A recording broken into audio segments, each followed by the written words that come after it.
Assalomu alaykum, hurmatli tomoshabinlar. Bugungi videomuz har bir nafaqaxo'r uchun, ayniqsa pensiyasini bank kartasiga oladiganlar uchun juda muhim. Agar siz pensiyangizni bank kartasiga olayotgan bo'lsangiz, demak bu video aynan siz uchun. Men buni sizlarga zudlik bilan yetkazishni o'z burchim deb bilaman. Chunki nafaqaxo'rlar uchun yangi cheklovlar kuchga kirmoqda va bu sizning pul mablag'laringizni boshqarishingizga, ulardan foydalanishingizga bevosita ta'sir qilishi mumkin.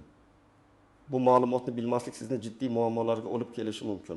Shuning uchun diqqat bilan tinglang va videoni oxirigacha ko'ring. Hozirdayoq kanalimizga obuna bo'lishni va ushbu videoga like bosishni unutmang. Bu muhim ma'lumot ko'proq insonlarga yetib borishiga yordam beradi. Core of the problem, keling. Avval qanday bo'lganini va hozir nima o'zgarayotganini ko'rib chiqaylik. Ilgari ko'pchilik nafaqaxo'rlar uchun pensiya olish jarayoni ancha sodda edi. Pensiya miqdori belgilangan kunlarda bank kartasiga tushar va siz bu pulni xohlagan vaqtingizda, xohlagan miqdorda bankomatdan naqd pul shaklida yechib olishingiz yoki do'konlarda xizmat ko'rsatish shoxobchalarida bemalol foydalanishingiz mumkin edi. Banklar odatda sizning operatsiyalaringizga katta e'tibor bermasdi, agar ular qandaydir shubhali yoki g'ayritabiiy harakatlar bilan bog'liq bo'lmasa. Hatto katta miqdordagi pullarni ham bir kunda yechib olish yoki boshqa hisob raqamiga o'tkazish odatiy hol edi. Hech kim sizdan bu pullarning manbai yoki maqsadini surishtirmasdi. Ayniqsa bu sizning qonuniy pensiya mablag'ingiz bo'lsa. Bu holat albatta pul mablag'laridan erkin foydalanish imkoniyatini berardi. Lekin ayni paytda ba'zi xavflarni, masalan, firibgarlik holatlari yoki noqonuniy pul aylanishlari uchun imkoniyat yaratishi mumkin edi. Ammo bugun vaziyat o'zgarmoqda. Moliyaviy tizimda shaffoflikni oshirish, noqonuniy pul yuvish va terrorizmni moliyalashtirishga qarshi kurashish maqsadida. Shuningdek, nafaqaxo'rlarimizni turli xil firibgarlik sxemalaridan himoya qilish uchun yangi qoidalar va cheklovlar joriy etilmoqda. Endilikda sizning bank kartangizdagi har bir harakat, ayniqsa ma'lum bir miqdordan oshadigan operatsiyalar, bank tomonidan yanada qattiqroq nazoratga olinadi. Bu degani endi sizning kartangiz orqali amalga oshiriladigan ba'zi operatsiyalar, masalan, katta miqdordagi naqd pul yechib olish, boshqa shaxsga pul o'tkazish yoki g'ayritabiiy xaridlar sizdan qo'shimcha tushuntirishlarni talab qilishi mumkin. Banklar endi sizning operatsiyalaringizning maqsadini va manbasini so'rashga haqli bo'ladi. Bu qoidalar bir tomondan sizning moliyaviy xavfsizligingizni oshirishga qaratilgan bo'lsa, ikkinchi tomondan sizdan biroz ko'proq e'tibor va tushunishni talab qiladi. Shuni unutmangki, bu qoidalar faqatgina O'zbekistonga xos emas, balki dunyoning aksariyat davlatlarida moliyaviy xavfsizlikni ta'minlash maqsadida qo'llaniladigan xalqaro standartlarning bir qismidir. Main Partment, Detailed Breakdown, What you need to know, Who should worry, and Who shouldn't. Endi esa eng muhim qismga o'tamiz. Aynan nimalarni bilishingiz kerak. Kimlar xavotirlanishi lozim va kimlar uchun bu yangiliklar unchalik ahamiyatli emas. Nimalarni bilishingiz kerak. Asosiy o'zgarishlar sizning bank kartangiz orqali amalga oshiriladigan pul operatsiyalarining monitoringi kuchaytirilishi bilan bog'liq. Hozirda aniq raqamlar belgilangan bo'lib, agar sizning bir martalik operatsiyangiz yoki bir oy ichidagi umumiy operatsiyalaringiz ushbu belgilangan miqdordan oshsa, bank sizdan qo'shimcha ma'lumot so'rashi mumkin. Masalan, katta miqdordagi naqd pul yechib olish, boshqa shaxsning kartasiga muntazam va katta miqdorda pul o'tkazish yoki g'ayritabiiy, ya'ni sizning odatdagi xarajatlaringizga mos kelmaydigan xaridlar shular jumlasidandir. Aytaylik, sizning oy davomidagi pensiyangiz 1 million so'm. Odatda siz bu pulni uy ehtiyojlari, kommunal to'lovlar, dori-darmonlar uchun ishlatasiz. Agar bir kunda birdaniga 5-7 million so'm miqdorida naqd pul yechib olishga harakat qilsangiz yoki boshqa bir noma'lum shaxsning kartasiga katta miqdorda pul o'tkazsangiz, bu bankning e'tiboriga tushishi mumkin. Natijada bank siz bilan bog'lanib, ushbu operatsiyaning sababini so'rashi mumkin. Sizdan pulning manbai, ya'ni bu sizning pensiyangizmi yoki boshqa bir daromad manbaimi va uning maqsadini, masalan, nevarangizning to'yiga sovg'a, xarid, masalan, muzlatkich yoki uy ta'miri uchun to'lov ekanligini tushuntirishingiz talab qilinishi mumkin. Ba'zi hollarda hatto operatsiyani tasdiqlovchi hujjatlar, masalan, xarid cheki, shartnoma yoki pul o'tkazmasining sababini tasdiqlovchi yozma tushuntirish ham talab qilinishi mumkin. Shuningdek, karta orqali amalga oshiriladigan xaridlar ham nazorat qilinadi. Agar siz har do'yim do'konlarda kichik miqdorda xarid qilib yurgan bo'lsangiz va birdaniga bir necha million so'mlik bitta xaridni amalga oshirsangiz, bu ham bank uchun qizil bayroq bo'lishi mumkin. Masalan, ertasiga o'g'lingizning boshqa shaharga ketishi oldidan uning to'lov kartasiga 3 million so'm o'tkazishingiz yoki biror yaqin qarindoshingizga katta miqdorda qarz berish uchun pul yechishingiz. Agar bu sizning odatiy harakatlaringizdan farq qilsa, bankda savollar tug'dirishi mumkin. Kimlar xavotirlanishi lozim? Eng avvalo, o'z bank kartasidan pulni uchinchi shaxslarning, masalan, tanishlarining yoki begonaning savdo qilishiga ruxsat beradigan nafaqaxo'rlar xavotirlanishi kerak. Ba'zida firibgarlar nafaqaxo'rlarning soddaligidan foydalanib, ularning kartasini o'zlarining shubhali operatsiyalari uchun ishlatishga urinishadi. Sizning kartangiz orqali amalga oshirilgan har qanday noqonuniy operatsiya uchun qonuniy javobgarlik kartaning egasi, ya'ni sizning zimmangizda bo'ladi. Agar sizning kartangizdan kunlik limitdan oshib ketadigan muntazam pul o'tkazmalari amalga oshirilsa, masalan, bankomatdan bir necha marta katta miqdorda pul yechib olish yoki kartadan boshqa shaxsning hisobiga muntazam pul o'tkazish kabi harakatlar sodir bo'lsa, bu bankning diqqatini tortadi va kartangiz vaqtincha bloklanishi mumkin. Misol 1. Sizning qo'shningiz sizdan kartangizdan 5 million so'm naqd pul yechib berishingizni iltimos qildi. Chunki uning o'z kartasida qandaydir muammo bor. Siz yaxshi niyat bilan rozi bo'ldingiz va pulni yechib berdingiz. Agar bu operatsiya sizning odatdagi harakatlaringizga mos kelmasa va bank belgilagan limitdan oshsa, bank sizdan bu operatsiyaning maqsadini so'rashi mumkin. Agar siz aniq tushuntira olmasangiz yoki bu operatsiya firibgarlik sxemasining bir qismi bo'lib chiqsa, siz noxush vaziyatga tushib qolishingiz mumkin. Misol 2. Bir kishi sizga telefon qilib, o'zini bank xodimi deb tanishtiradi va kartangiz bloklanganini uni ochish uchun sizning kartangiz ma'lumotlarini, PIN kod, CVV kod so'raydi. U hatto sizdan pul o'tkazmalarini tasdiqlash uchun SMS kodlarni ham so'rashi mumkin. Agar siz bu ma'lumotlarni bersangiz, kartangizdagi barcha pullar o'g'irlanishi mumkin. Yangi qoidalar doirasida bunday o'g'irlangan pullar qaytarilishi ancha murakkab jarayonga aylanadi. Chunki bank sizning ruxsatingiz bilan amalga oshirilgan operatsiya deb hisoblashi mumkin. Misol 3.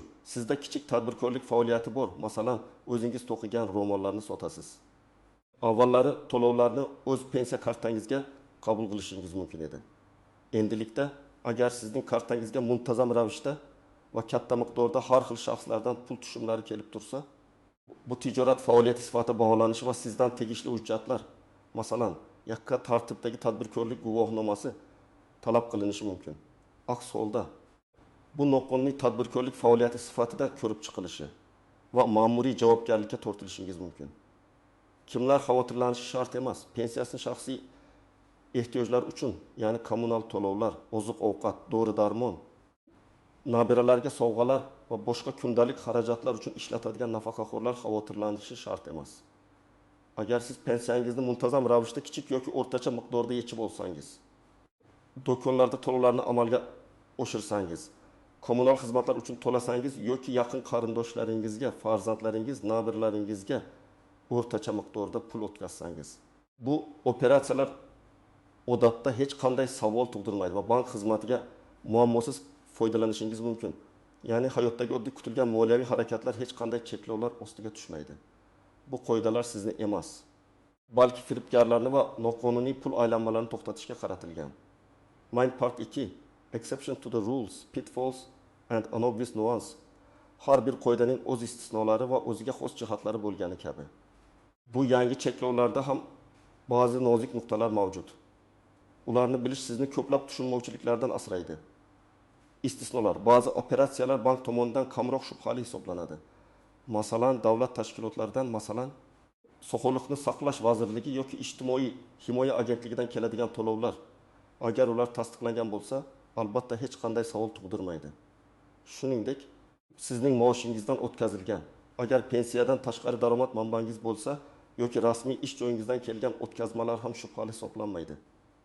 Banklar bu turdagi tushumlarni avtomatik ravishda tekshiradi va ularni qonuniy deb tan oladi. Yana bir istisno, agar siz pulni o'z oilangiz a'zolariga, turmush o'rtog'ingiz, farzandlaringiz, nabiralaringizga o'tkazsangiz va bu operatsiyalar muntazam bo'lmasa, banklar odatda bu borada savol tug'dirmaydi. lekin bu ham ma'lum bir chegaragacha amal qiladi. Agar siz o'g'lingizga har hafta 10 million so'mdan pul o'tkazsangiz, bu baribir bankning e'tiborini tortishi mumkin. Qo'ltiqlar, pitfalls. Eng katta xavf bu firibgarlik. Firibgarlar aynan shu yangi qoidalardan foydalanib, nafaqaxo'rlarni qo'rqitishga va ularning kartasidan pul o'g'irlashga harakat qilishlari mumkin. Masalan, sizga bank xavfsizlik xizmatidan qo'ng'iroq bo'lib, yangi cheklovlar tufayli sizning kartangiz bloklanishi mumkin. Uni saqlab qolish uchun PIN koding, gizni ayting yoki SMS kodni kiriting deyishi mumkin. Aslo bunday ma'lumotlarni bermang. Haqiqiy bank xodimlari sizdan hech qachon kartangizning PIN kodi, CVV kodi yoki to'lov tasdiqlash uchun SMS kodni so'ramaydilar. Bu muhim.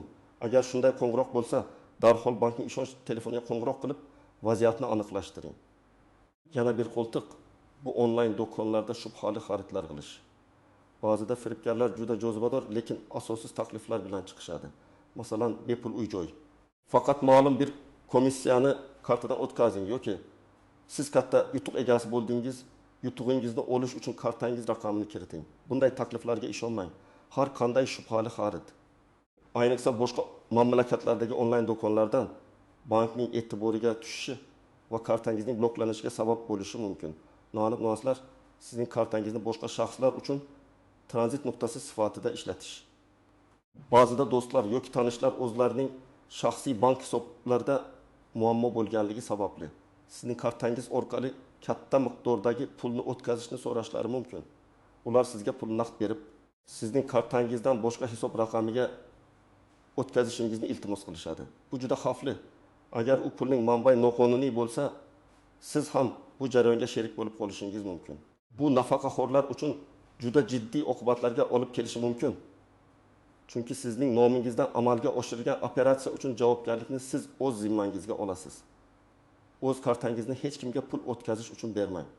Pensiya kartasini biznes uchun ishlatish. Yuqorida aytib o'tganimizdek, agar sizning kartangizga muntazam ravishda turli shaxslardan tushumlar kelib tursa va bu sizning pensiya miqdoridan ancha oshsa, bank buni tadbirkorlik faoliyati deb baholashi mumkin. Bunday holatda bank sizdan tegishli hujjatlarni talab qilishi yoki kartangizni bloklashi mumkin. Agar siz kichik biznes bilan shug'ullanmoqchi bo'lsangiz, alohida tadbirkorlik kartasini ochishingiz va barcha operatsiyalarni u orqali amalga oshirishingiz tavsiya etiladi. Practical advice. Specific steps on what the viewer should do. Xo'sh, bu yangi qoidalar sharoitida siz nima qilishingiz kerak? Qanday qadamlarni qo'yish kerak?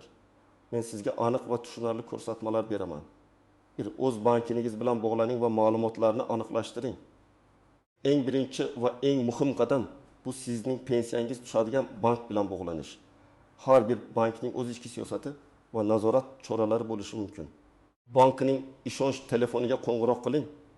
Ularning rasmiy veb-saytida yoki kartaning orqa tomonida ko'rsatilgan raqamga yoki bank filialiga borib maslahatchidan so'rang. Mening pensiya kartam uchun qanday cheklovlar mavjud? Bir martalik va oylik pul yechish yoki o'tkazish limitlari qanday? Qaysi turdagi operatsiyalar bank tomonidan qo'shimcha nazoratga olinishi mumkin? Agar kartam bloklansa, uni qayta tiklash uchun nimalar qilishim kerak? Bu ma'lumotlarni bilib olsangiz, o'zingizni ko'plab muammolardan himoya qilgan bo'lasiz. 2. Shaxsiy ma'lumotlaringizni himoya qiling. Hech kimga, hatto o'zini bank xodimi deb tanishtirgan shaxslarga ham kartangizning to'liq raqamini, amal qilish muddatini, orqa tomondagi CV kodini, shuningdek telefoningizga kelgan SMS kodlarini, bir martalik parollarni aslo bermang. Bank xodimlari sizdan bu ma'lumotlarni hech qachon so'ramaydilar. Agar kimdir bu ma'lumotlarni so'rasa, u firibgardir. Darhol aloqani uzing va bankning rasmiy ishonch telefoniga qo'ng'iroq qilib xabar bering. 3. Katta miqdordagi operatsiyalar uchun hujjat tayyorlang. Agar siz yaqin orada katta miqdordagi pulni yechib olishni yoki o'tkazishni rejalashtirayotgan bo'lsangiz, masalan, kvartira ta'mirlash, katta xarid, farzandingizning o'qish shartnomasi uchun to'lov, bu operatsiyaning maqsadini tasdiqlovchi hujjatlarni tayyorlab qo'ying. Bu xarid cheki, to'lov kvitantsiyasi, shartnoma yoki oddiygina yozma tushuntirish bo'lishi mumkin. Agar bank sizdan tushuntirish talab qilsa, siz bu hujjatlarni taqdim etib, muammosiz operatsiyani amalga oshirishingiz mumkin. 4. Boshqa shaxslar uchun o'z kartangizni ishlatishdan qoching. O'z pensiya kartangizni 3-chi shaxslarning moliyaviy operatsiyalari uchun bermang. bu hatto yaqin tanishlaringiz yoki qo'shnilaringiz bo'lsa ham, yuqorida aytganimdek, bu juda xavfli va qonuniy javobgarlikka olib kelishi mumkin. Agar kimdir sizdan pul o'tkazishni so'rasa, ularga o'z bank hisoblarini yoki to'lov xizmatlarini ishlatishni tavsiya qiling. Sizning xavfsizligingiz birinchi o'rinda turishi kerak. 5 bankning mobil ilovasidan foydalanishni o'rganing. Agar siz hali ham bankning mobil ilovasidan foydalanishni bilmasangiz, farzandlaringiz yoki nabiralaringizdan yordam so'rab, uni o'rganing. Mobil ilova orqali siz barcha xaridlar va tushumlarni kuzatishingiz, kommunal to'lovlarni to'lashingiz va kichik miqdordagi o'tkazmalarni amalga oshirishingiz mumkin. Bu sizga pulingizni nazorat qilishda yordam beradi va firibgarlikdan himoya qiladi.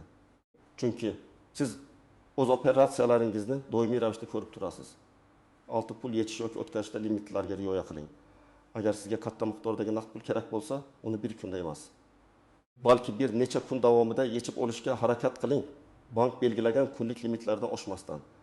Yoki agar imkon bo'lsa, bevosita bank kassasidan yechib oling. U yerda xodimlar sizdan maqsadni so'rashi mumkin. Lekin kartangiz bloklanishidan saqlaysiz. 7.